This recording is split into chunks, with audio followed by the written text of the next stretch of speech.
नमस्कार, स्वागत है आपका हमारे खास कार्यक्रम सॉल्यूशन में। मैं हूं आपके साथ पारुल।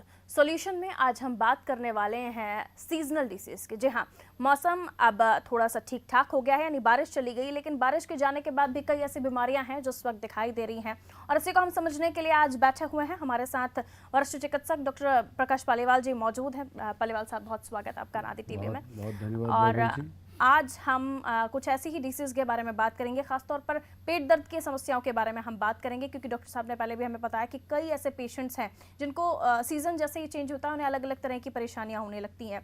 तो ऐसे ही कुछ बीमारियों के बारे में हम बात करेंगे। सबसे पहले डॉक्टर साहब आपसे यही जानना चाहेंगे कि जैसा सीज़न चेंज हुआ है तो बच्चों में भी पेट दर्द की समस्याएँ हैं, बड़े भी परेशान हैं, और आप देख रहे हैं डेंगू तो काफ़ी ज़्यादा फैल रहा है। तो किस तरह की बीमारियाँ आप इन दिनों देख रहे हैं? देखिए, मुख्य तौर पर यदि पेट दर्द के कारणों को देखें तो एक तो तीन बहुत महत्वपूर्ण कारण होते हैं। एक मौसम का जो परिवर्तन होता है, मौसम के परिवर्तन के साथ हम लोग कई बार हमारी डाइट खान पान में कोई परिवर्तन नहीं करते हैं, और यथास्थिति जो हम बारिश के मौसम में खाते हैं उसी की निरंतरता को हम सर्दी के मौसम में बना कर रखते हैं। तो यहाँ एक बहुत बड़ा कारण ये है कि कई बार अज्ञानता के कारण, या कई बार एक नासमझी के कारण, या कई बार उस तरफ ध्यान नहीं जाता, उसके कारण भी ये मैं समझता हूँ बहुत बड़ा फैक्टर होता है। दूसरा, जो बड़े बड़े त्यौहार होते हैं हिंदुस्तान में, चाहे वो किसी भी धर्म के हों, उसमें कहीं ना कहीं खाने पीने की व्यवस्था का संतुलन बिगड़ता है। अभी दिवाली है तो दिवाली पर तो निश्चित तौर पर खाने पीने की व्यवस्था का संतुलन हर परिवार में बिगड़ा होगा, और कहीं न कहीं बच्चों में तो मिठाइयों के प्रति बहुत ज़्यादा रुझान होता है। मिठाइयाँ कई बार ताज़ी होती हैं, कई बार मावा गड़बड़ करता है, कई बार मिठाइयाँ ताज़ी होने के साथ साथ अंदर बहुत लंबे समय तक फ्रिज में रखी रहने के बाद बाहर निकाल के खिलाई जाती है। तो बहुत सारे ऐसे छोटे छोटे कारण हैं जिनको हम सामान्य तौर पर नज़रअंदाज करते हैं, और हमेशा हम ये मानते हैं कि यदि कोई मिठाई हमने फ्रिज में रख दी है तो वो हमेशा सुरक्षित और सही रहेगी, जबकि ऐसा नहीं है। एक निश्चित समय अवधि के बाद फ्रिज में रखा हुआ सामान भी कहीं न कहीं खराब होने लगता है। बच्चों की यदि आप बात करें बाबुल जी, तो बच्चों में निश्चित तौर पर इस वक्त जो पेट दर्द के प्रमुख कारणों में मौसम की वजह से जो वायरल फीवर है, और वायरल फीवर की वजह से जो पेट में वायरस का इन्फेक्शन होता है, उसमें मुख्य तौर पर लिवर में संक्रमण होता है, और वहाँ पर अंदर जो छोटे छोटे लिम्फ नोड्स ग्रंथि होती है उनमें संक्रमण होता है, कई बार पैंक्रियाज में संक्रमण होता है, और आंतों के संक्रमण के कारण भी पेट दर्द बहुत कॉमनली इन दिनों पाया जाता है, और खासकर थोड़ा ज़्यादा बढ़ा हुआ पाया जाता है। और उसका सीधा संबंध मौसम के साथ साथ त्यौहार के खान पान से भी जोड़कर देखा जाना चाहिए, जिसमें हम कहीं न कहीं या तो लाड़ के कारण या अज्ञानता के कारण ध्यान नहीं देते हैं। बिल्कुल सही। और हम ये सोचते हैं कि भगवान को चढ़ाया हुआ प्रसाद है तो आप बच्चों को दे दीजिए, लेकिन उसे बहुत दिनों तक स्टोर करके मत दीजिए, वरना फ्रिज में रखा हुआ खाना भले ही कितना भी अच्छा हो लेकिन ख़राब होता है, और इस बात का आपको ध्यान रखना है। डॉक्टर साहब यही बता रहे थे। डॉक्टर साहब, आपने जैसे बच्चों के बारे में बात किया कि बच्चों के पेट में इस मौसम में ज़्यादा इन्फेक्शन या फिर परेशानियाँ आपको मालूम पड़ती हैं। खाने पीने में तो प्रॉब्लम होती है, पानी का भी ध्यान कम लोग रखते हैं, और अभी हमने एक रिपोर्ट में देखा कि आरओ वाटर भी ठीक नहीं है बच्चों के लिए अब तो। देखिए, यदि आरओ वाटर की बात करें तो यदि गुणवत्ता के आधार पर आरओ वाटर की बात करें तो उसका जो केमिकल एनालिसिस और जो केमिकल चेंज होता है वो स्वास्थ्य के लिए बहुत संतोषजनक, या पूरी तरह मैं मानता हूँ कि फुल प्रूफ नहीं माना जाता, पूरी तरह प्रमाणित नहीं है। परंतु फिर भी तुलनात्मक दृष्टि से यदि हम साधारण पानी बिना छना हुआ, बिना आरओ किए पिएंगे तो उससे आरओ वाटर थोड़ा सुरक्षित जरूर रहता है, परंतु उसमें संपूर्ण सुरक्षा की गारंटी कतई नहीं होती। इस बारे में भी बड़ी भ्रांतियां हैं। लोग विज्ञापन को देखकर आरओ की तरफ जाते हैं। निश्चित तौर पर आरओ ने हमारी लाइफस्टाइल को सुधारा, आरओ वाटर ने हम लोगों के बीमारियों के स्तर को कम किया है, बीमारी को नियंत्रित किया है, लेकिन संपूर्ण रूप से यदि हमें बोलें कि आरओ वाटर पूरी तरह सुरक्षित है, ऐसा नहीं है। नियर टोटल, मतलब मैं संपूर्णता के नज़दीक तक वो सुरक्षित है, पर संपूर्ण रूप से सुरक्षित नहीं कहा जा सकता है। लेकिन आज हमारे परिप्रेक्ष्य में, हमारे हिंदुस्तान के परिप्रेक्ष्य में, मध्य प्रदेश के परिप्रेक्ष्य में यदि आरओ वाटर की गुणवत्ता को देखें तो निश्चित तौर पर जो पहले जो पानी जनित रोगों की संख्या या जो रोगियों की संख्या रहती थी उसमें निश्चित तौर पर कमी आई है, परंतु जो नई स्टडीज़ आई हैं उन नई स्टडीज़ में भी आरओ वाटर पर उंगली उठी है। बिल्कुल, तो आप 100% तो नहीं कह सकते, लेकिन हाँ 90 to 80% हम आरओ वाटर ले सकते हैं। सर, यहाँ हालांकि टॉपिक से थोड़ा सा इतर है, लेकिन ये जानना आप, क्योंकि ये बात निकली है तो ज़रूरी हो जाता है कि घर में कई लोग बॉयल वाटर भी यूज़ कर लेते हैं, बॉयल करके आप बच्चों को दे रहे हैं, या फिर और आरओ पे चले जाते हैं। और जब से आरओ से रिलेटेड न्यूज़ आई है तब से लोग ज़्यादातर बॉयल वाटर पे घर के बुजुर्गों को, बच्चों को दे रहे हैं। तो बॉयल वाटर उतना सुरक्षित है जितना आरओ वाटर, या फिर कुछ और कहना चाहेंगे आप? देखिए, यदि बॉइल्ड वाटर की बात करें तो ये तो परंपरागत तरीके से पीढ़ी दर पीढ़ी से सदियों से ये चीज़ मैं समझता हूँ कि पानी को साफ करने की और ये पानी को प्रमाणित करके शुद्ध करने की एक प्रक्रिया है। जी। यदि पानी उबाल कर ठंडा करके यदि शुद्ध कंटेनर में या शुद्ध बर्तन में रखा जाए तो मैं समझता हूँ कि उतना शुद्ध और उतना सही तो आरओ वाटर भी क्योंकि नहीं बताया जाता है कि मिनरल्स खत्म हो जाते हैं आरओ के पानी के आरओ के पानी में मिनरल्स खत्म होते हैं, लेकिन बहुत देर तक यदि आप पानी को भी उबालेंगे, पानी को जब उबाल कर ठंडा करते हैं तो पानी में 1 या 2 उबाल बहुत पर्याप्त होते हैं। क्योंकि यदि लंबे समय तक आप पानी को उबालेंगे और ये सोचेंगे कि ये पानी बहुत अच्छा होगा तो बहुत लंबे समय तक उबाला गया पानी भी स्वास्थ्य के लिए एक उबाल के बाद उसका 100 डिग्री टेम्परेचर एक बार उसने टच कर लिया, मैं समझता हूँ कि पर्याप्त है। उसके बाद आप उसको ठंडा करके पी सकते हैं। वापस हम उन्हीं समस्याओं पर आ जाते हैं जिस पर हम बात कर रहे थे, और हमारी बातें इस मौसम से रिलेटेड बीमारियों को थी। बच्चों को लेकर हमने पेट दर्द की भी बात की, और इसके बाद अगर हम बातें हैं डिसीज़ को लेकर, तो अभी हम देख रहे हैं कि मौसम दर मौसम जैसे बदल रहा है, बुजुर्गों में सांस की प्रॉब्लम और अस्थमा या फिर सांस लेने में तकलीफ, इस तरह की चीज़ें भी समझ में आ रही है, और बच्चों से ज़्यादा बुजुर्गों में पेट दर्द की समस्याएं सामने आती हैं। देखिए, जिंदगी के पड़ाव को देखें तो जिंदगी के दोनों कोने, बच्चे और बुजुर्ग, स्वास्थ्य की दृष्टि से बहुत ज़्यादा सेंसिटिव होते हैं, और यदि समस्या की दृष्टि से भी देखें तो इन दो समूहों में शारीरिक क्षमता कम होने के कारण, रेजिस्टेंस पावर कम होने के कारण कहीं न कहीं इनमें बीमारी ज़्यादा होती है। बच्चों में ज़्यादा बीमारी का एक और कारण होता है कि बच्चे अक्सर लापरवाही या फिर मैं समझता हूँ नासमझी में बहुत सारी गतिविधियाँ ऐसी खेलते खेलते में करते ही हैं, जिसकी वजह से वो कहीं न कहीं में डस्ट के एक्सपोजर में या गंदगी के एक्सपोजर में आते हैं। बट नेचुरल कई बार हम देखते हैं बच्चे जूते चप्पलों से खेलते रहते हैं, और कई बार हम उस पर ध्यान देते भी हैं, और ध्यान देने के बावजूद भी हम रोकते हैं, लेकिन थोड़ी देर रोका फिर जाके पता लगा जूते चप्पल से खेल देखते हैं। एक भी बच्चों की नादानी भी एक बहुत बड़ा कारण होता है। वैसे बच्चों की प्रतिरोधक क्षमता बुजुर्गों से ज़्यादा होती है, लेकिन बच्चों की नादानी के कारण होने वाली परेशानियां उनको ज़्यादा बीमार करती है। एक तो ये हो गया। दूसरा, बुजुर्गों की यदि बात करें तो निश्चित तौर पर दमे की शिकायत या सांस की तकलीफ इस मौसम में ज़्यादा होती है। वैसे भी इस साल बहुत लंबे समय तक सूरज नहीं निकला और लंबे समय तक बारिश होती रही, वो भी एक बहुत बड़ा कारण रहा है कि पिछले कुछ महीनों में भी सांस के रोगियों की संख्या ज़्यादा रही, जिसमें वायरल इन्फेक्शन सबसे कॉमन रहा है। और यदि अभी की बात करें तो वर्तमान परिप्रेक्ष्य में अब की बार मौसम जितनी जल्दी ठंडा हुआ है या मौसम में जितनी जल्दी सर्दी आई है, ठंड घुली है, उतनी वो भी एक बहुत बड़ा कारण रहा है। देखिए, अभी तक बारिश के दौर लगातार जारी हैं, और बारिश के बाद बहुत जो अक्सर ये देखा जाता है कि भादो और क्वार जिसे बोलते हैं, मतलब अक्टूबर के महीने की जो गर्मी बोलते हैं, वो अक्टूबर के महीने की गर्मी इस साल नहीं रही, और सीधा नवंबर आ गया और सर्दी का मौसम आ गया। निश्चित तौर पर इस वर्ष सांस के रोगियों की संख्या तुलनात्मक रूप से हर वर्ष से कुछ न कुछ ज़्यादा जरूर रहेगी।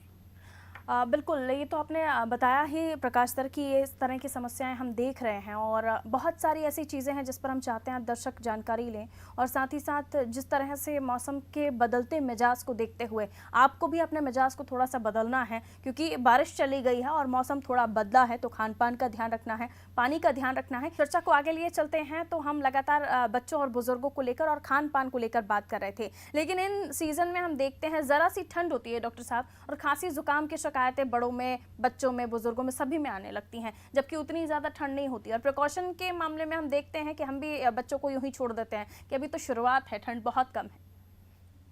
देखिए, वैसे भी इस वर्ष का यदि मौसम के मिजाज को देखें तो जो फोरकास्ट है उसके मुताबिक इस वर्ष सर्दी ज़्यादा पड़ेगी, और जब सर्दी ज़्यादा पड़ेगी तो हमें कहीं ना कहीं प्रत्येक परिवार को, खासकर माता पिता को, छोटे बच्चों के लिए, और यदि वो उनके घर में बुजुर्ग हैं उनके लिए पूर्व से ही एक योजना बनाना चाहिए कि उनको किस वक्त कौन सी चीज़ की कैसे ज़रूरत लगेगी, और उन सब व्यवस्थाओं को परिवार में पहले से ही करके रखना यदि संभव है तो करके रखना चाहिए, ताकि हमारे शरीर और हमारे सुख के बारे में कहीं पर भी किसी प्रकार का कॉम्प्रोमाइज़ नहीं हो। क्योंकि कई बार बीमार पड़ने के बाद जब हम इलाज को जाते हैं तो हमारी व्यवस्थाओं पर होने वाले खर्च, जो हमारी सुरक्षा के लिए जो खर्च होना है, उससे कई गुना ज़्यादा फिर इलाज में खर्च हो जाता है। हम आज के व्यवस्थाओं को लेकर जो बचाने, जो बीमारी को रोकथाम में बचाने में जो खर्च बचाते हैं, कई बार बीमारी होने पर उससे कई गुना ज़्यादा इलाज में खर्च हो जाता है। तो एक तो हमें इस चीज़ को दृष्टिगत रखते हुए प्राथमिकता हमारे घर के बजट में सुरक्षा के मापदंडों को और सुरक्षा की ज़रूरतों को ध्यान देना चाहिए और करना चाहिए, और ख़ासकर बुजुर्गों को और बच्चों को तो फोकस पूर्व से ही करना चाहिए, अभी से करना चाहिए। दूसरा यदि हम मौसम की बात करें तो मौसम कभी सर, खराब आप नहीं अपनी होता। बातों को आगे बढ़ाएं। काफी देर से एक कॉलर हमारे साथ जुड़ी हुई हैं, साक्षी। साक्षी, बहुत स्वागत है आपका। पूछिए, क्या पूछना चाहते हैं आप डॉक्टर साहब से? सर मैं ये जानना चाह रही थी कि जैसे ही मौसम चेंज होता है मुझे जुकाम हो जाता है और वायरल जो होता है वो वायरल जैसा फीवर होता है। तो सर इसके पीछे क्या रीजन है, मतलब किस तरीके से सावधानी रखनी चाहिए? अगर मौसम चेंज हुआ तो मुझे क्या ऐसे सावधानी रखूं जिससे ये मुझे बीमारी ना हो?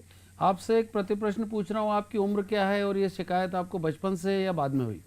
सर नहीं, अभी जब से मेरी 24 इयर्स एज है और अभी मैं जब से बाहर थोड़ा रहती हूँ, अभी घर में नहीं रहती हूँ, मैं बाहर जॉब करती हूँ, तो मुझे थोड़ी प्रॉब्लम तब से ही होने लगी है।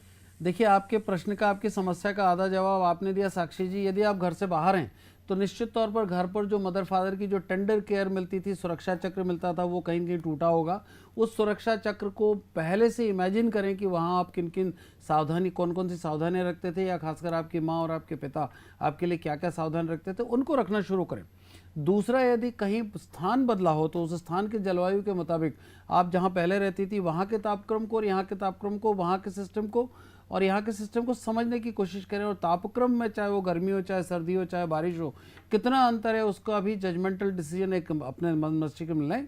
और वहाँ के टेम्परेचर और वहाँ की बारिश और वहाँ की सर्दी और यहाँ की सर्दी में कितना डिफरेंस है उसको भी एक बार जज करें। और वहाँ किस मौसम में कितने टेम्परेचर में आप किन किन परिस्थितियों में कंफर्टेबल रहती थी, ये तो आपका हो गया आपके स्वयं के ऊपर निर्भर आपका सुरक्षा का उपाय। दूसरा, यदि आप जहाँ पर भी हैं, यदि वहाँ पर के मौसम के मुताबिक यदि आपको दिक्कत है तो इसमें आपको सबसे पहले मैं समझता हूँ कि किसी भी अच्छे नाक कान गला विशेषज्ञ को दिखाना चाहिए। कई बार एलर्जी के कारण भी इस तरह की परिस्थितियाँ बहुत ज़्यादा निर्मित होती हैं। आप सबसे पहले किसी अच्छे ईएनटी सर्जन को दिखाएं और उसके बाद किसी चेस्ट फिजिशियन को दिखाएं या किसी अच्छे अस्पताल में दिखा के उनसे रोकथाम के उपाय पूछें, इलाज नहीं। रोकथाम का उपाय आपकी समस्या का स्थायी या मैं समझता हूँ कि एक बड़ा हल होगा, रादर देन जब आप बीमार पड़े तब इलाज को चाहें। बिल्कुल, तो बेटर देन कि आप परेशान होने से पहले, जब आपको ज़ुकाम या खांसी परेशान करे उसके बाद अपना ट्रीटमेंट करें, उससे पहले ही कुछ चीज़ों को आपको चेक करा लेना चाहिए। सर, कहा यह भी जाता है कि एलर्जी भी होती है। हालांकि आप इसे सीजन से जोड़कर देख लेते हैं, लेकिन कई चीज़ों से आपको एलर्जी होती है और उसके अलग अलग टेस्ट होते हैं। जी, देखिए, जो एलर्जी होती है उसमें निश्चित तौर पर जो सर्दी का मौसम होता है, ठंडा मौसम होता है, उस वक्त उसका प्रभाव एक और एक दो की तरह हो जाता है। मतलब वो एडिशनल फैक्टर हो जाता है, अतिरिक्त कारण हो जाता है। दो कारण हो जाते हैं इस वक्त, और बाकी गर्मी के दिनों में वो अकेला कारण होता है। तो एलर्जी यदि आपको किसी चीज़ से है और यदि खाने के पदार्थ से एलर्जी, और आपको लगता है कि कभी भी आपने एक पर्टिकुलर भोजन में ये चीज़ लिया और हर बार जब उस खाने के बाद यदि उस पर्टिकुलर चीज़ को लेने के बाद यदि आपको परेशानी है, तो कोशिश करें इस तरह की चीज़ों को अपने भोजन से अलग करना। दूसरा, यदि एलर्जी लगातार आपको बनी रहती है और आपको उसका कारण नहीं मालूम, तो आजकल एलर्जी टेस्टिंग बहुत अच्छे आने लगे हैं, जिसमें वेज का पूरा एक अलग शेड्यूल आता है, नॉन वेज का एक अलग शेड्यूल आता है, उसमें वेजिटेबल्स का अलग आता है, ग्रेन्स का अलग आता है। जगह जगह बहुत सारे जो एलर्जी टेस्टिंग के जो बंच होते, ग्रुप होते, जो एक उसका एक पैनल होता है, उस पैनल का टेस्टिंग कराएं। और उस पैनल का टेस्टिंग कराने के बाद जिस चीज़ से आपको एलर्जी है, यदि आपको वो पता लग जाए तो थोड़ी सी सावधानी रखें, उन सब चीज़ों से दूर रहें। यदि वो स्वादिष्ट भी हैं तो थोड़ी देर के लिए अपने ऊपर लगाम लगा के उन सब बिल्कुल, चीज़ों कभी को कभी परे ये करें। जबान आपको परेशान भी कर सकती है, तो उसका भी ध्यान रखिए। अगली कॉलर दिव्यानी हमारे साथ जुड़ी हुई है। दिव्यानी, बहुत स्वागत। पूछिए, क्या पूछना चाहती हैं आप? जी, सर मैं ये पूछना चाह रही थी कि जैसे मुझे एलर्जी की बहुत ज़्यादा प्रॉब्लम है, तो मौसम वगैरह जैसे भी चेंज होता है तो मुझे डस्टिंग वगैरह बहुत ज़्यादा लगने लगती है और उससे मेरा गला खराब और ये सर्दी खांसी वगैरह होने लगता है। तो इसके लिए मैं मतलब क्या करूँ कि ये चीज़ मुझे बार बार ना हो? देखिए, यदि आपका कहना यदि है कि डस्ट की वजह से आपको इस तरह का प्रॉब्लम है, तो आपको बहुत क्राउडेड एरिया में, कहीं पर भी किसी भी मौसम में जहाँ बहुत भीड़ भाड़ वाला इलाका है, वहाँ नहीं जाना चाहिए। आपको बहुत ज़्यादा एयर कंडीशनड में यदि आपकी आदत है, कई बार कई लोग होते हैं दिन में रात में लगातार एयर कंडीशन में रहते हैं, कोशिश करें एयर कंडीशन में कम से कम रहें। और यदि आप एयर कंडीशन में रहते हैं तो उसका तापक्रम 24 से 26 डिग्री के आसपास जरूर रखिए। बहुत कम तापक्रम में यदि आप एयर कंडीशन में रहेंगे तो वो भी आपकी इन परेशानियों को बढ़ाएगा। तीसरा, कोशिश करें धूल मुक्त वातावरण के निर्माण की, चाहे वो घर हो, चाहे दफ्तर हो, चाहे वो आपका आशियाना हो, चाहे बाहर हो, चाहे वो आपका मोहल्ला हो या पिकनिक स्पॉट है। कोशिश करें कि वहाँ डस्ट रहित, धूल रहित वातावरण को प्राथमिकता दें इन सब छोटे छोटे उपायों से। यदि आप अपने आप को इन सब उपायों में ढाल लेंगी और सावधानी रखेंगी तो आपकी परेशानी ख़त्म तो नहीं होगी पर कम इतनी हो जाएगी कि जिससे आप आराम से एक सुखी सुरक्षित और एक मैं समझता हूँ कि एक अच्छी ज़िंदगी जीने में आपको कहीं कोई दिक्कत नहीं आएगी। इसके अलावा यदि मान लो कोई एलर्जन है, जैसे मैंने पूर्व में बताया था किसी चीज़ से आपको एलर्जी है तो उसकी टेस्टिंग करा लें। एक बार की टेस्टिंग में यदि कोई चीज़ सामने आती है तो उससे भी सावधानी रख के दूर हट कर ही चलें। बिल्कुल दिव्यानी, बहुत शुक्रिया हमारे साथ जुड़ने के लिए। सर, इस सीज़न में हम देखते हैं डिहाइड्रेशन की भी शिकायत बच्चों को होती है और हालांकि बारिश में ज़्यादा कहा जाता है कि डिहाइड्रेशन ज़्यादा हो रहा है, बच्चों को मोशंस वोमिटिंग जैसी शिकायतें होती हैं, लेकिन इस मौसम में भी अब वो खान पान की वजह से हो रहा है या फिर कोई और कारण है वो आप समझाइएगा। लेकिन हम देखते हैं और फिर डॉक्टर्स के पास लेकर जाते हैं तो डॉक्टर्स तरह तरह के इंजेक्शन्स और तरह तरह की दवाइयाँ बताते हैं, तो उसके लिए क्या करना चाहिए? क्या वाकई इतना बड़ा ये ट्रीटमेंट है कि आप वीकली जाकर या डेली जाकर इंजेक्शन लगवाएं? देखिए, यदि आपको बार बार उल्टी दस्त लगते हैं या दस्त लगते हैं तो कहीं ना कहीं आपके या तो शरीर में कमी है या आपके आदतों में कहीं ना कहीं गड़बड़ है, या फिर आप जो खाना ले रहे हैं या आप जो पानी पी रहे हैं वहाँ कहीं ना कहीं गड़बड़ है। तो आपको पहले तो ये पता लगाना पड़ेगा कि हमारे शरीर के अंदर गड़बड़ है, चिकित्सक के पास जाएं। यदि हमारे वातावरण में गड़बड़ है उसे सुधारें, और यदि हमारे खान पान में गड़बड़ है तो उसे आप करेक्ट करें। सामान्य तौर पर गड़बड़ खान पान और वातावरण में ज़्यादा रहती है। खान पान और वातावरण बिगड़ा होता है तभी शरीर बिगड़ता है। यदि आप इन दो चीज़ों को बिगड़ने नहीं देंगी तो आपको अस्पताल का दरवाज़ा देखना ही नहीं पड़ेगा। लेकिन यदि शरीर में गड़बड़ है तो भी उसको लाइटली ना लें, गंभीरता से लें और शरीर की उस गड़बड़ी को समझें, कमी को, खामी को, रोग को, बीमारी को, उस पर ध्यान दें और ध्यान देने के बाद उसके बाद जो एक ठोस निर्णय निकलता है उस पर अमल करना शुरू करें। इस त्रिकोण पर यदि आपने ध्यान दे दिया तो मैं समझता हूँ कि इस समस्या के लिए चौथा कोई कोण है ही नहीं। बिल्कुल, एक और सवाल है मेरा, लेकिन एक दर्शक जुड़े हुए हैं हमारे पास, पहले उनसे बात कर लेते हैं। वैभव हमारे साथ जुड़े हुए हैं, बहुत स्वागत वैभव, पूछिए क्या पूछना चाहते हैं? मेरा सवाल डॉक्टर साहब से ये है कि पहले जो वायरल की बीमारी होती थी तो कोई भी वायरल से जब पीड़ित होता था तो वो 4 से 5 दिनों में ठीक हो जाता था, लेकिन अब शायद जो वायरल होता है, वायरल का जो वायरस होता है ज्यादा इफेक्टिव हो गया कि 10 से 12 दिन लगते हैं मरीज को ठीक होने में। इसके पीछे कारण क्या? जो वायरल से जब पीड़ित होते हैं तो हम देख रहे हैं कि एक बार जैसे वायरल हो गया, उसने एंटीबायोटिक्स ले ली, उसके बाद फिर से वायरल रिपीट कर जाता है। इसके पीछे कारण क्या हो? तो फिर मरीज किस तरह का प्रिकॉशन ले ताकि उसको फिर से वायरल से पीड़ित ना होना पड़े। वैभव, मैं आपके ज्ञान को सलाम करता हूं और आपके प्रश्नों का बहुत आदर करता हूं। 3 अलग अलग प्रश्न हैं आपके। पहला प्रश्न ये है कि वायरल फीवर पहले 5 से 7 दिन में ख़त्म हो जाता था, आज वो 10 से 14 दिन लेता, बिल्कुल सही है। वायरस एक बहुत ही जटिल किस्म का माइक्रोस्कोपिक पार्टिकल होता है या कि कीटाणु होता है, विषाणु होता है। जैसे ही इस पर कोई दवाई दी जाती है, म्यूटेशन मतलब ये बहुत जल्दी अपनी बॉडी को, अपने बिहेवियर को परिवर्तित करता है, और जो दवाई आज लागू हो रही है वो कल दवाई वो लागू कतई नहीं होगी या परसों लागू नहीं होगी। ऐसी परिस्थिति स्वयं निर्मित करता है। ये बार बार अपने आकार, प्रकार और व्यवहार को बदलने में बहुत माहिर होता है। लोगों को दगा देने में और धोखा देकर फिर से नए सिरे से आक्रमण करने में वायरस बहुत माहिर होता है। एक तो ये कारण है। निश्चित तौर पर पहले ये 1 हफ्ते में अपने आप चला जाता था, पर इस वर्ष हम खुद चिकित्सक होने के नाते देख रहे हैं कि वायरल फीवर यदि हुआ है तो वो 2-2 हफ्ते कई बार ठीक होने में लगा लेता है। 1 हफ्ते तक तो लगातार बुखार तक जारी रहता है बहुत प्रयासों के बावजूद। एक प्रश्न ये हुआ। दूसरा प्रश्न आपका ये है कि ये जो वायरल फीवर है, मतलब जिसमें आपका प्रश्न ये था कि 2 हफ्ते लगता रहता है, तो इसमें मैं चिकित्सक के अलावा मैं समझता हूँ कि लोगों को भी कहीं ना कहीं दोषी मानता हूँ।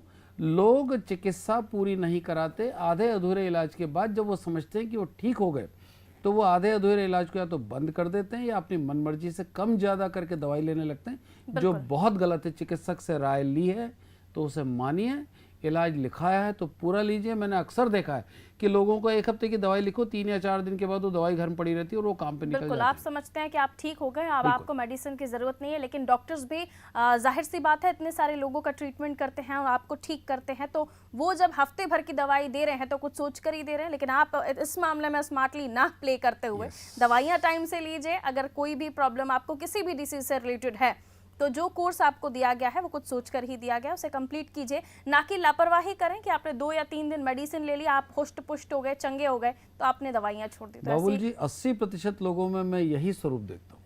ये गलत है लेकिन सर, गलत, अगर आप बिल्कुल। ट्रीटमेंट ले रहे हैं और फिर आप डॉक्टर को ही दोष दे रहे हैं हाँ। कि हमें डॉक्टर ने ठीक दवाइयाँ नहीं दी और हम एक बार ठीक हो गए और 3 दिन के बाद हमें फिर वही परेशानी हो रही है, तो उस चीज़ का आपको भी ध्यान देना होगा। डॉक्टर साहब होते हैं, वो आपको सलाह दे सकते हैं, बाकी चीज़ें आपके हाथ में होती हैं। बहरहाल डॉक्टर साहब बहुत बहुत शुक्रिया हमें समय देने के लिए और इतनी अच्छी जानकारी दर्शकों तक पहुँचाने के लिए। तो आज कई सारी समस्याओं के बारे में हमने आपको जानकारी दी और बहुत ही इम्पॉर्टेंट बातें भी आप तक पहुंचाई हैं। अगर आपने गौर से इस कार्यक्रम को नहीं सुना है तो एक बार फिर से आप इसे अनादि टीवी के यूट्यूब चैनल पर जाकर सर्च कर सकते हैं, देख सकते हैं। बहरहाल हमें दीजिए इजाजत, आप देखते रहिए अनादि टीवी। नमस्कार। नमस्कार।